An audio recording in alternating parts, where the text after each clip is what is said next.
मालकानगिरी जिले में सुरक्षा कर्मी को मिला बड़ सफलता।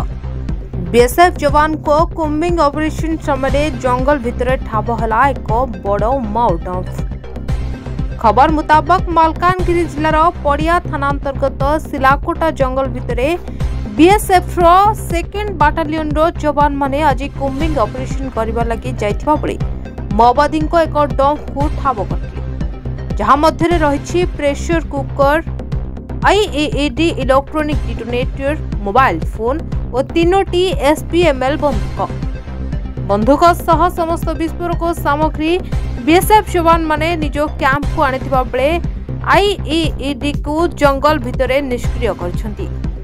टिके भल भाबरे देखंतु एही दृश्य केते भयंकर थिला। एही आईईडी रो विस्फोरण माओवादी माने जदि जवान को टार्गेट करी एही विस्फोरण करिथांते ताहले कोन जे होइथांता ताहा किए कहि परिबो। हेले बीएसएफ बाहिनी को जवान माने एहाको अति सुरक्षित भावे ठाब करी निष्क्रिय करिसंती। मालकानगिरी अब्दुल गानी को रिपोर्ट, द न्यूज टुडे।